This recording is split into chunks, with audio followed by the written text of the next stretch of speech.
Ndugu mtazamaji, karibu tena katika kipindi chetu leo. Ninaamini ni siku tena nyingine nzuri ambao uko tayari kusikiliza na kujifunza. Na mimi niko hapa kwa ajili ya kukuletea tu maarifa ambayo yanaweza kukusaidia. Leo nitakwenda kushare uzoefu tu, sio wa kitabibu, lakini ni uzoefu ambao nadhani ni more psychological, ni wa kisaikolojia zaidi, na mimi sio mbobevu wa psychology. Kwa hiyo nitakuwa tayari kwa ajili ya kuweza kurekebishwa na wale ambao ni wanasaikolojia maarufu waliobobea. Mimi nitatumia kushare uzoefu kwenye hili eneo. Kuna watu ambao akiamka tu asubuhi amechoka tayari hata kama hajafanya chochote. Yaani akifika tu hata kazini, ile anafika tu, ukimuona ameshachoka tayari. Anafanya kila kitu kwa uchovu siku nzima. Sasa nataka nikuonyeshe ni kwa nini hicho kitu kinatokea kwenye video hii utakao kwenda kuiangalia. Na ufanye nini ili iweze kukusaidia usipate hilo tatizo. Hili tatizo nimeliobserve kwa watu wengi. Kwa hiyo nataka niliongee kwa ajili ya kuliwekea solution ambayo itasaidia watu wengi sana kwenda kuwa na nguvu na ujasiri wa kufanya kazi zao bila kuwa na tatizo hilo la uchovu wa asubuhi wakati ndio umeamka tu.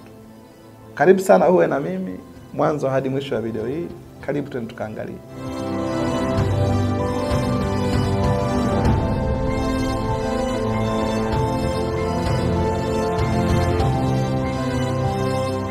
Kisaikolojia, 95% ya uchovu wa mwili inaitwa burnout. Yaani unakuwa unajisikia tayari umeshachoka kabla hujafanya chochote. 95% inaanzia kwenye akili. Ni uchovu wa kiakili.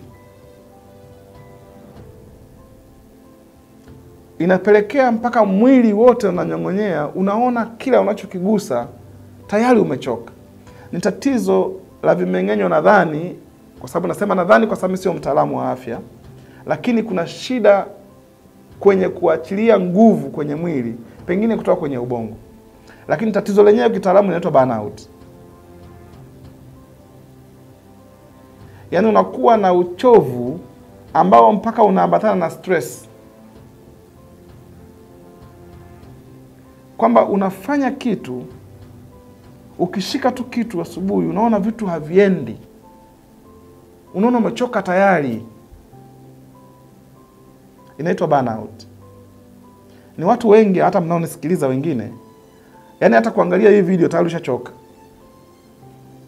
Unataka sign out. Umesha burn out. Yaani hakuna kitu unakiangalia mpaka kinakamilika, au unakifanya kinafika mwisho chenyewe kama chenyewe. Kila kitu uko burn out. Yaani kila kitu unaishia njiani tu, unaishia njiani. Hakuna kitu unakaa unasema hata kama sielewi, hebu nikae tu nisikilize basi mpaka mwisho, labda kuna maarifa mapya nitayapata. Tayari ushakuwa burn out. Ukisikiliza muziki dakika 5 hata dakika 5 nyingi, yani dakika 5 maana yake si nyimbo mzima. Yani wewe sekunde 5 ushaelewa, unachofanya nimeshaelewa. Una sign out. Una burn out. Unaumwa. Inapelekea wewe unakuwa ni mtu wa kuquit kila kitu. Haushiki jambo likakamilika vizuri bila kuwa na interruption. Yaani ukishika tu kitu, hujafika hapa kimeingia kingine. Hujafika hapa kimeingia kingine. Akili yako imeshakwambia acha, umechoka, usiangalie, usifikirie, usiendelee, usifanye. Umechoka tayari. Yaani unaanza tu kitu hata asubuhi, umeshachoka tayari. Hili ni tatizo kubwa sana. Linaathiri uzalishaji kwenye mazingira yote ya maisha ya mwanadamu. Kwa sababu unakuwa burnout psychologically. Sio kwamba kweli umechoka. Yaani nikikwambia hebu nionyeshe basi physically ni kitu gani umefanya kilichokufanya mpaka uchoke kiasi hiki. Nasema nimechoka tu. Nasikia kila kitu, viungo vyangu vyote vimelegea, kila kitu hakifanyi kazi. Yaani watu wako burnout all the time.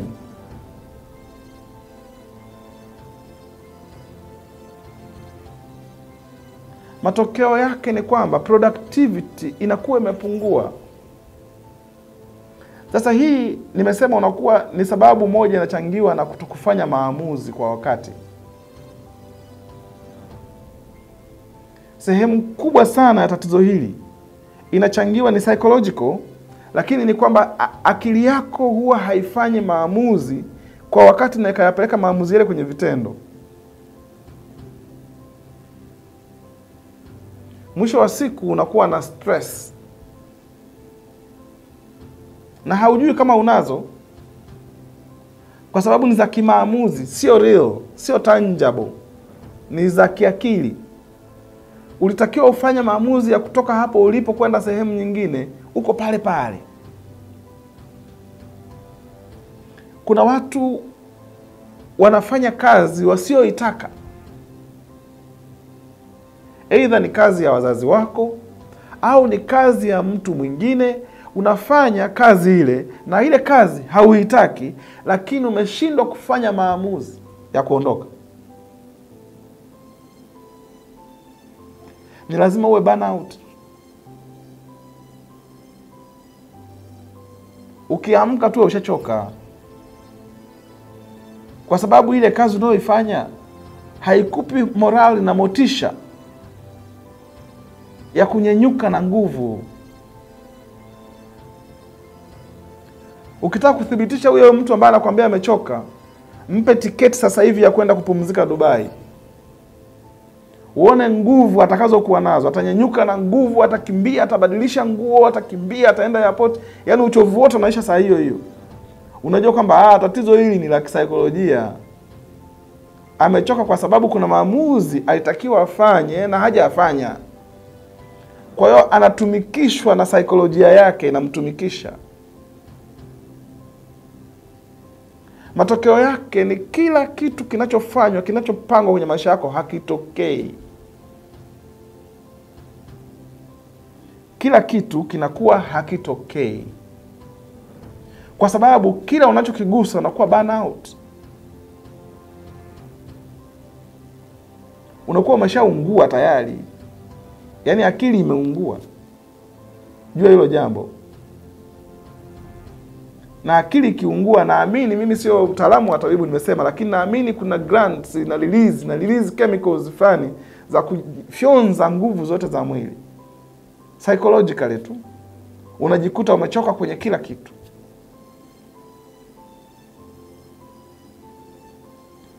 Kwa sababu una maamuzi ya kufanya na hauyafanyi. Mwisho wa siku yamepandana maamuzi kama 100 hivi. Yote hujawahi kuamua. Kuna maamuzi tu ya kumwacha mtu, hutaki kumwacha. Kuna maamuzi ya kumfuata tu mtu, hutaki kumfuata. Kuna maamuzi ya kufanya kitu fulani, hutaki kufanya. Yaani ni maamuzi yako, vitu mbalimbali yamepangana, yote hujayafanya na yako pamoja, lazima uungue akili. Kwa kuna watu mnacheza kuunguza akili zenu, kwa sababu hamtaki kufanya maamuzi kwa wakati. Unajivuta sana kufanya maamuzi. Yaani sasa sijui nifanye, sijui nisifanye, sijui niache hiki, sijui nifanye, sijui niende, sijui nisiende, sijui nifanyeje. Yaani kila kitu una maswali tu, maswali ndio yamejaa, hakuna majibu kwenye akili yako. Sasa kama mtu amejaza maswali kwenye akili yake, ni lazima ungue. Akili ya mwanadamu na mwili wa mwanadamu umeumbwa kurelax, kuenjoy, kupata solutions, kupata huduma, kuchukua taken care. Sasa wewe hautake care mwili wako wenyewe, akili yako na ubongo wako, you don't take care of it. Unaunguza kwa kutokufanya maamuzi kwa wakati. Kwa kila dakika, kila wakati, kila muda umeungua. You are burnout. Iwe ni asubuhi tu umeamka, umefika tu ofisini, unajisikia uchovu kila mahali. Umekwenda dukani, umekwenda kufanya kitu, yaani kila kitu wewe kwako kimekwisha. Alafu matarajio na mipango yako ni kufanikiwa, haiwezekani. Rekebisha ndugu yangu. Tafuta kufanya, timiza, anza sasa hivi. Hebu yaondoe yote ambayo hujawahi kuyaamua baada ya kusikiza video hii. Yaweke pembeni. Anza kufanya moja baada ya jingine. Anza kufanya moja baada ya jingine. Kadri unavyofanya, unairuhusu nafsi yako na akili yako kuwa wazi. Na akili yako kadri inavyokuwa wazi, inapata nafasi ya kuenjoy, kurelax. Na maana yake inapokea vitu vipya sasa. Mtu ambaye ameburn out, hata ukimwambia kitu hakusikilizi. Ukimwambia yeye anawaza kile alichoshindwa kuamua. Kile ukimwelekeza anaona kama unamsema. Hata video hii anaona kama inamsema. Kwa sababu uko burn out. Haupokei maelekezo, haupokei mafundisho. Mtu asiyefundishika ni mtu gani?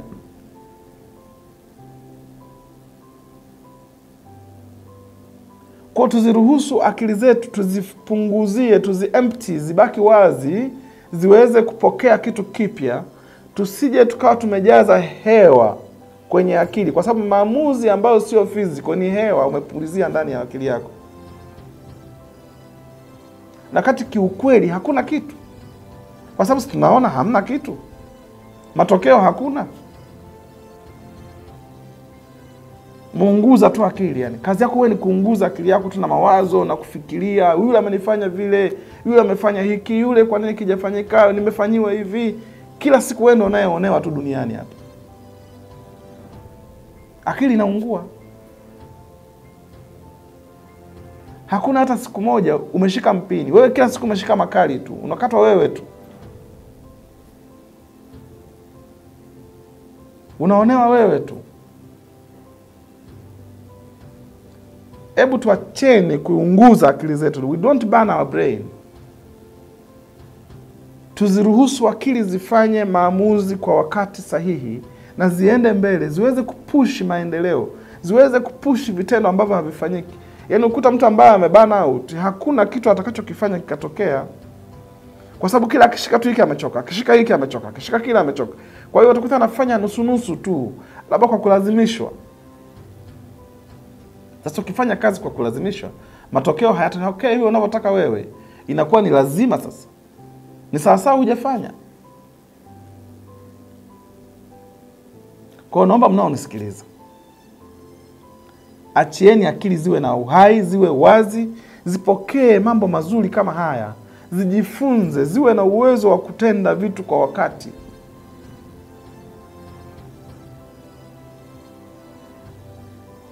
Don't be burn out all the time. It's a psychological torture. Ni mateso ya kisaikolojia. Mnapunguza uzalishaji wa nchi, uchumi wa nchi unashindwa kuwa na wazalishaji. Huwezi kuchukua jambo ukalinyenyua ukaondoka nalo. Kwa sababu unakuwa umeunguza akili yako. You are burn out. Mwisho wa siku unabaki vile ulivyo kila siku na kulalamika tu. Unaona kama unahitaji, mwisho wa siku unakuwa omba. Na mimi video zangu hizi ni kutengeneza kizazi ambacho kitatengeneza misingi ya maisha na biashara. Itakuwa kuja kurithisha kizazi kinachofuata. Sasa utamrithisha nini wewe kila siku uko burn out? Ninaomba sana, unaposikiliza video hii, baada ya hapa, pangua kila kitu ambacho hujawahi kuamua.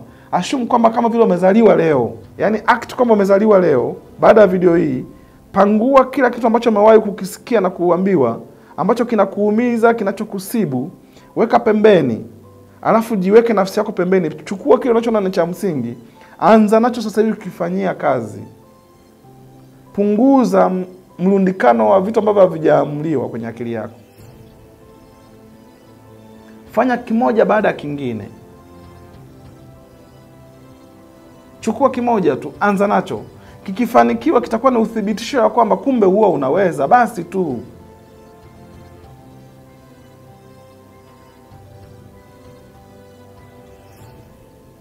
Bado narudia tena kwamba ukitaka kupata kitu unachokipenda,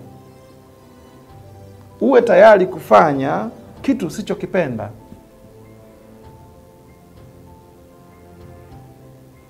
Yaani lazima ukubali kupitia vitu ambavyo vitakusababisha wewe ufanye matokeo yatokee, na hivyo vitu unavyokuwa unavipitia huwa sio vizuri.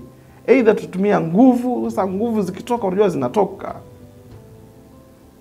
Au utatumia chochote, nauli au chochote kitu utatumia ambacho kinaondoka ili uweze kufika mahali fulani. Ruhusu hicho kitu kipitiwe kwenye akili yako. Fanya maamuzi kwa wakati, ili tuweze kupambana na hili dunia ambayo tuko nayo hapa sasa hivi. Inahitaji wanasiasa mahiri, inahitaji wafanyabiashara mahiri, inahitaji kila nyanja iwe imekamilika. Na wewe Mungu amekuleta hapa kwa makusudi, na amekupa uwezo upande wako. Kwa kama unataka kugombea, huu ndo mwaka wa uchaguzi, nyenyuka nenda kagombee, usiogope. Fanya maamuzi, usiwe burn out. Kama unataka kuanza biashara, nyenyuka nenda kaanze. Fanya kimoja kwanza kifanikiwe, alafu na mengine yanafuata kidogo kidogo.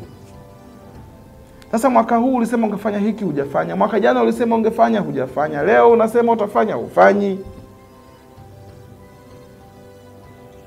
Unabadilika kulingana na upepo. Maamuzi mazuri ni yale ambayo yanatokea ndani mwako, sio yanayokuja kutokea nje.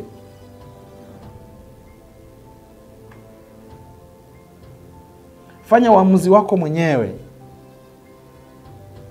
Alafu uwe na utaratibu wa kufanya kitu kimoja baada ya kingine.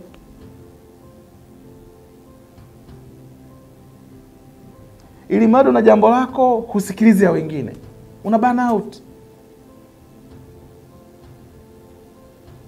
Kuna watu ambao yeye akiwa na jambo lake, ya wengine yote hayasikilizwi mpaka lile la kwake litimizwe kwanza. Na hata likitimizwa ndo anaondoka kufuatilia tena. Hiyo hali inapelekea mtu aweze kuunguza akili, kwa sababu kuna watu hawatekelezi yale wanayofanya kwa sababu yeye atekelezi ya wengine.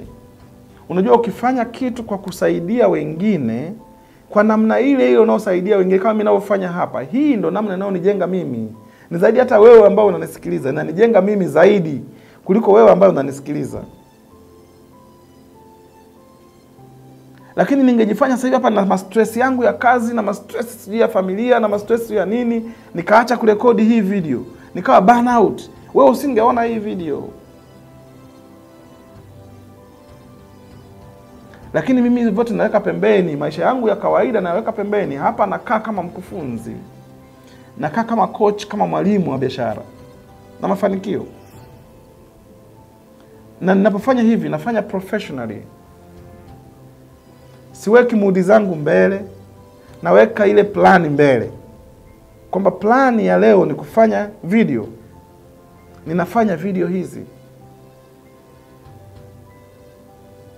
Nafanya wajibu wangu. Nikishafanya, nikimaliza, nimeondoa sehemu ya stressi. Nisipofanya nitakuwa najisikia kwamba sijafanya. Inanisumbua siku nzima. Lakini nikifanya maamuzi kama hivi, na nikifanya hizi video zikikamilika, wewe unayetizama unapata kitu kama hiki kizuri. Nakwambia usiwe burn out. Hakikisha umeruhusu ubongo wako kupokea na kutenda kwa wakati bila kuchoka. Kusema kuwa na mipango. Simaanishi kwamba watu huwa hawachoki. Mimi mwenyewe huwa nachoka. Lakini basi kuwe na uthibitisho kwa nini umechoka. Kuna kazi umefanya, umerekodi video ya nusu saa kama hivi. Leo nasema call imekauka. Sasa call inakauka hata sijaongea kweli?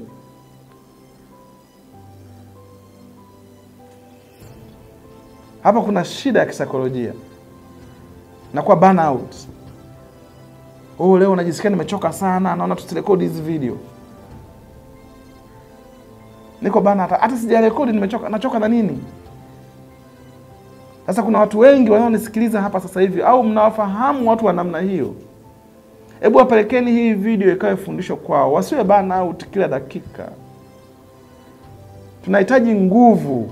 Tunahitaji watu ambao wanapambana kwa jambo moja mpaka linatokea mbele, alafu unachukua jingine, unapambana nalo, linatokea, unachukua jingine mpaka siku nakufa.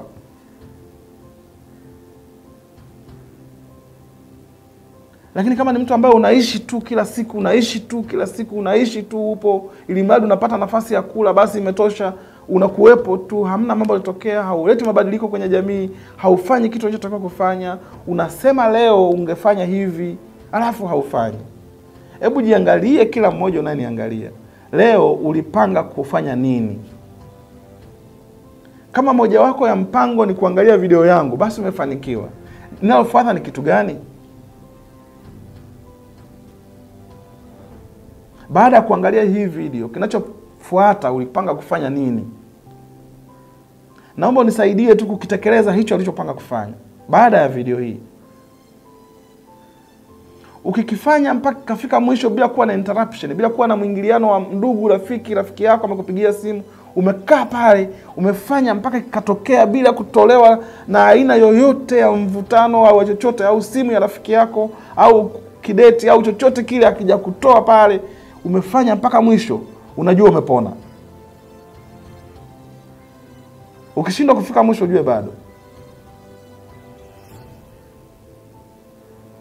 Lakini ukifanya hivyo kwa kurudia, unachukua jambo, unasema leo nimepanga kuwatembelea marafiki zangu wawili, unakwenda na watembelea kweli kweli. Huwezi kujua, utapata biashara, idea za biashara, utapata kitu fulani, lakini umepanga kuwatembelea marafiki zako wawili, alafu unaishia kusema nimegairi.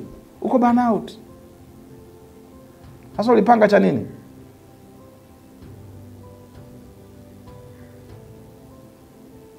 Ukibadilisha mpango, unaweka mpango. Lakini sio mtu ambaye anagairi, ana give up.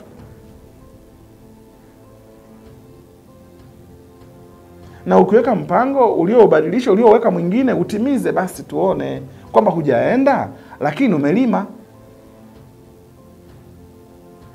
bustani. Haujaenda, basi umefua nguo zako. Sasa hujaenda, nguo chafu, vitu vichafu, havijafuliwa, hujafanya, na kwenda hujaenda, upo tu. Uko burnout.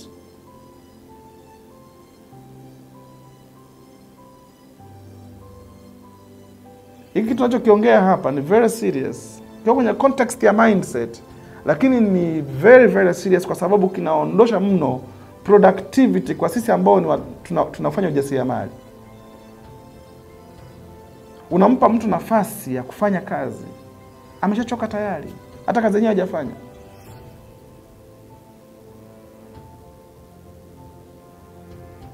Sasa sisi tunaotaka matokeo tunayapata wapi?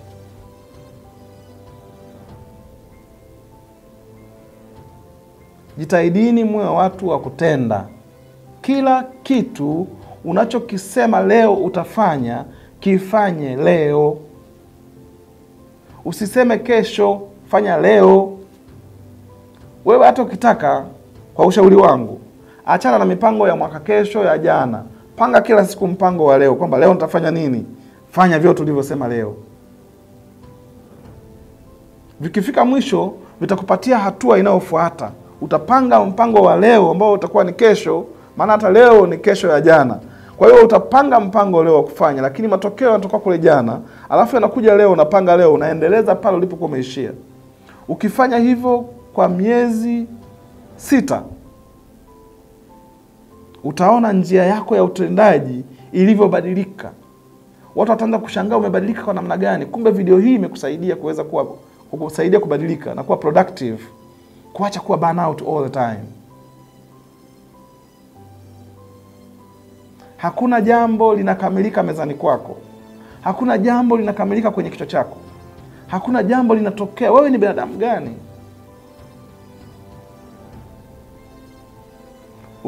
Umekuwa burnout, akili psychologically imechoka. Na sababu nimekwambia ni kwa sababu ya kutokutekeleza jambo moja la kwanza kwa wakati na kufanya maamuzi. Sasa kwa sababu tayari uko kwenye hiyo state, tayari, au unamfahamu mtu ambaye tayari kwenye hiyo state, mtumie hii video, mwambie Shika kitu kimoja leo, anza kufanya mabadiliko. Kimoja tu kikitimia, unajua kumbe wewe unaweza.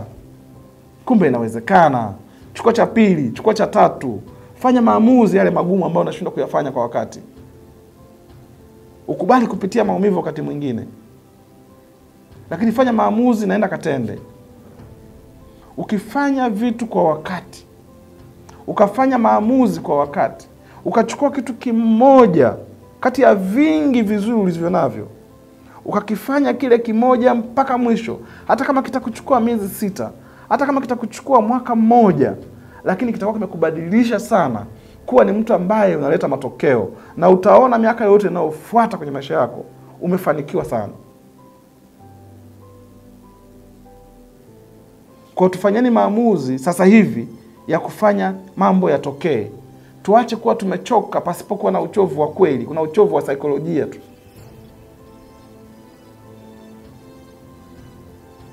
Mungu akubariki. Asante kwa kunisikiliza. Karibu tena wakati mwingine.